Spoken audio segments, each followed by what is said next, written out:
सम्पूर्ण भ्युअर्सहरूलाई फेरि पनि हार्दिक स्वागत छ ई-लर्निङ चौतारीमा। आज पनि म तपाईहरु समक्ष एउटा नयाँ भिडियो लिएर उपस्थित भइसकेको छु। माइक्रोसफ्ट एक्सेलमा काम लाग्ने 5 वटा फर्मुलाहरूको बारेमा आज म यस भिडियोमा चर्चा गर्नेछु।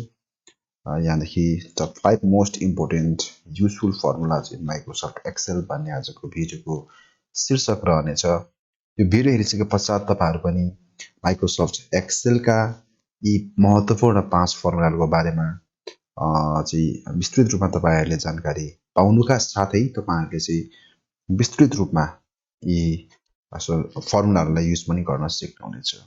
ढिलो नगरिकन भिडियोलाई सुरु गरिहालौं।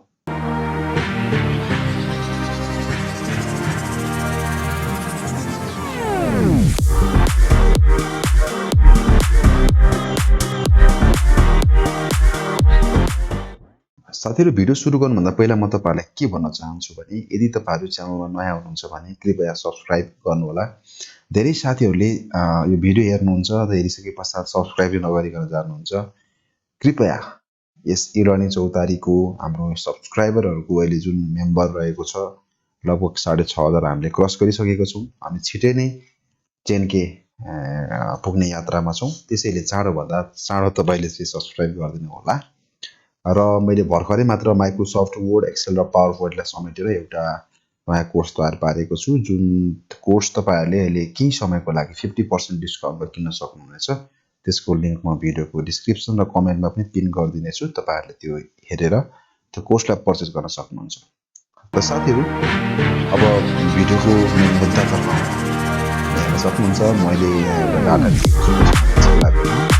त्यसपछि 2011 मा जिल्लाको पपुलेसन, 2001 को पपुलेसन, 1991 को पपुलेसन र 1981 को पपुलेसन यसमा रहेको छ। र त्यसै एरिया, त्यस्तै क्यापिटल रहेको छ हैन। अब त्यो मात्रै नभएर जोनको डिटेल पनि दिएको छ यसमा।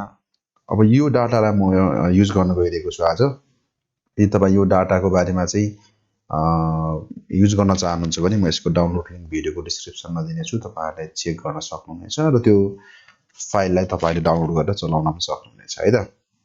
यसको लागि सबैभन्दा पहिला तपाईले चाहिँ इक्वल टु गर्दिनुस्।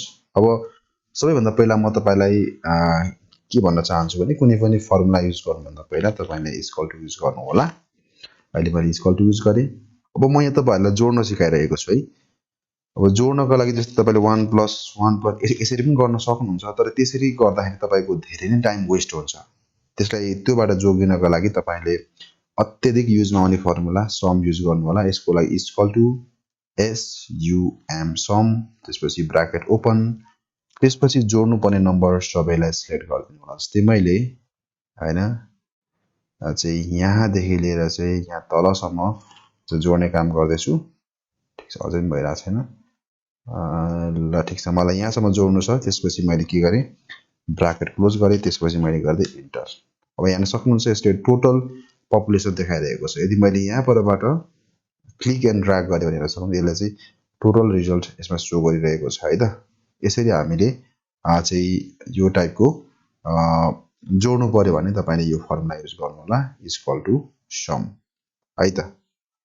ठीक छ, ल अहिलेको लागि म यसलाई क्लोज गर्दिए। अब म तपाईलाई अर्को एकदमै महत्त्वपूर्ण फर्मुला VLOOKUP को बारेमा सिकाउन गइरहेको छु। अब यो फर्मुला चाहिँ कस्तो भने यहाँ पर जस्तै एउटा जिल्लाको नाम टाइप गरेर, जस्तै मैले यहाँ रोल्पा भन्ने जिल्ला टाइप गरे।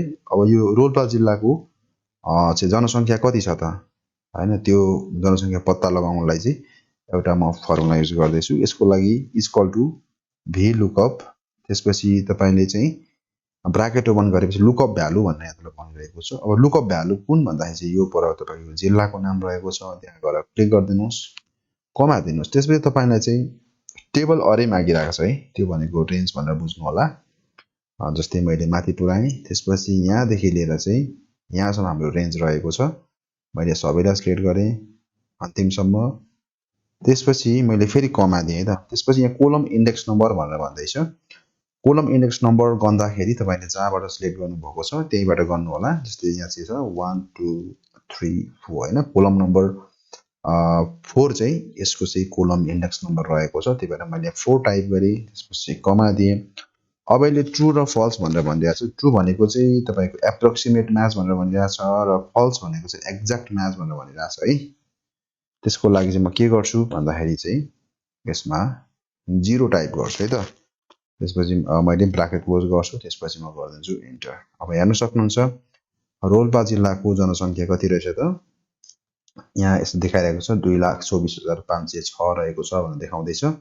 अब यहाँ चाहिँ हामीले यस्तो खालको सिस्टम बनाइसक्यौँ कि यहाँ परबाट जिल्लाको नाम टाइप गर्नु बित्तिकै यहाँ पर चाहिँ अटोमेटिकली यसको पपुलेसन पनि यसमा चाहिँ देखाउने खालको सिस्टम बनाइसकेको छौँ हामीले।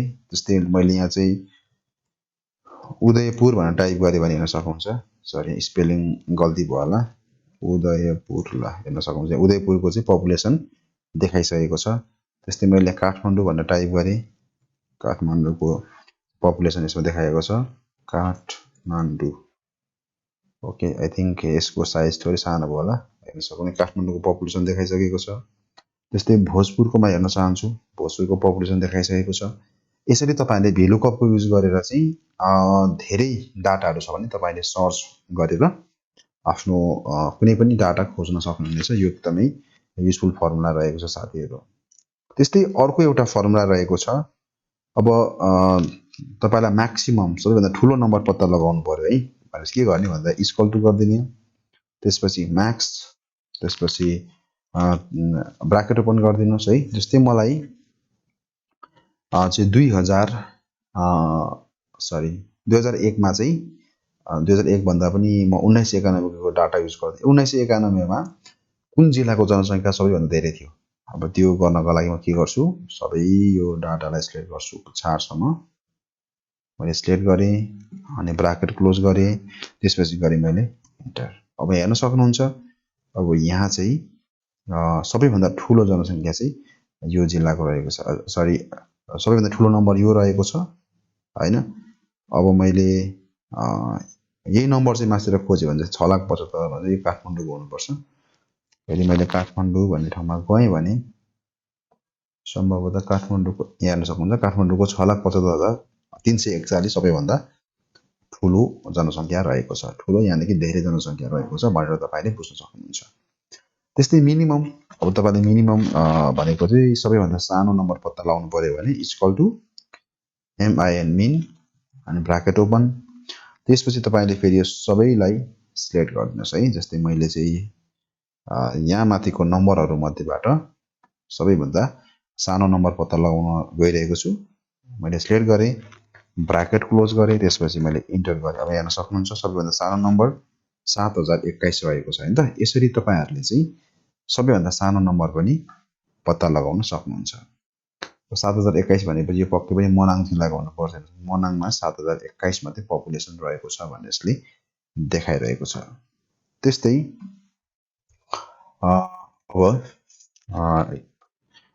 अब हामीलाई चाहिँ नम्बर गर्नु पर्यो, टोटल नम्बर कति छ त। जस्तै यो मैले युज गरेको डाटाहरुमा टोटल नम्बर कति छ त्यो गर्नु पर्यो भने इक्वल टु COUNT काउन्ट अनि ब्राकेट ओपन। त्यसपछि जस्तै मैले यो भएको सबै नम्बरहरु गर्ने छु है त, यहाँदेखि लिएर चाहिँ यहीसम्म गर्ने मैले, ठीक छ। त्यसपछि ब्राकेट क्लोज, त्यसपछि इन्टर। अब हेर्न सक्नुहुन्छ यहाँ टोटल 365 वटा नम्बर रहेको छ है त। यसरी तपाईहरुले चाहिँ नम्बर काउन्ट गर्न सक्नुहुन्छ। अब म तपाईलाई चाहिँ के गर्न गइरहेको छु भन्दाखेरि चाहिँ हैन, अब जस्तै हामीले 1 2 3 4 5 वटा फर्मुला सिकिसकेको छौं हैन। सिक्न चाहिँ हुन चाहिँ मैले तपाईलाई अघि सुरुमा चाहिँ 5 वटा मात्रै फर्मुला सिकाउँछु भनेर भनिरहेको थिएँ, तर अब म तपाईलाई एउटा बोनस फर्मुला सिकाउन गइरहेको छु। जस्तै तपाईलाई के गर्नु पर्यो भने यहाँको टेक्स्टहरुलाई जोड्नु पर्यो। भनेपछि के गर्ने भन्दा इक्वल टु जस्तै मैले कन्क्याटिनेट भन्ने एउटा फर्मुला हुन्छ, कन्क्याटिनेट फर्मुला युज गर्दिनुस्। अब यहाँ भएको जस्तै ल माने यो सबै अक्षरहरुलाई मैले जोड्नु पर्यो। जस्तै यहाँदेखि लिएर यहाँसम्म सबैलाई जोड्नु पर्यो भने सबैलाई सिलेक्ट गरे मैले अनि ब्राकेट क्लोज गरे, त्यसपछि गरे इन्टर है। अब हेर्न सक्नुहुन्छ यसमा भ्यालु इरर देखाइरहेछ। मैले यसलाई अलिकति चाहिँ यसको बढाइदिए भने यसमा चाहिँ भ्यालु इरर भनेर देखायो है त। ल इक्वल टु गरौँ फेरि कन्क्याटिनेट, ठीक छ। जस्तै मैले चाहिँ यो कमा सगरमाथा है। अब कोशी र सगरमाथाको जुन जोनको नेम छ त्यसलाई मैले चाहिँ जोड्ने काम गरेँ। त्यसपछि ब्राकेट क्लोज, त्यसपछि इन्टर। अब यहाँ सक्नुहुन्छ कोशी सगरमाथा भनेर यसमा आइरहेको छ। अब टोटल आज हामीले 6वटा एक्सेलमा अत्यधिक प्रयोगमा आउने फर्मुलाहरूको बारेमा चर्चा गऱ्यौँ। हुन चाहिँ अब मैले यो अन्तिमको यो जुन फर्मुला सिकाएँ त्यसको यति धेरै प्रयोग नभए पनि होइन, यसको पनि प्रयोग हुनसक्छ। त्यसैले तपाईँलाई मैले यो बोनस फर्मुलाको रूपमा तपाईँलाई भने मैले। र आज हामीले विशेष गरेर चाहिँ एउटा फर्मुला सम, अर्को भी लुकअप, अर्को म्याक्सिमम, अर्को मिनिमम र अर्को काउन्टको बारेमा आज हामीले चर्चा गऱ्यौँ। यस्तै किसिमका भिडियोहरू हेर्नको लागि इलर्निङ चौतारीलाई सब्सक्राइब गर्नुहोला। त्यो मात्रै नभएर मैले बनाएको कोर्स पनि तपाईँले किन्न सक्नुहुनेछ र पढ्न सक्नुहुनेछ। तपाईँलाई आवश्यक परेको समयमा, जुनसुकै समयमा घरमै बसेर तपाईँले त्यो कोर्स किन्नुभयो भने तपाईँले पढ्न सक्नुहुनेछ। आशा छ तपाईँहरूले अवश्य पनि यो इलर्निङ चौतारीलाई सपोर्ट गर्नुहुनेछ, यो भिडियोलाई सेयर गर्नुहुनेछ। यस्तै किसिमको अर्को भिडियोहरू लिएर आउनेछु। तबसम्मको लागि हस्त नमस्कार।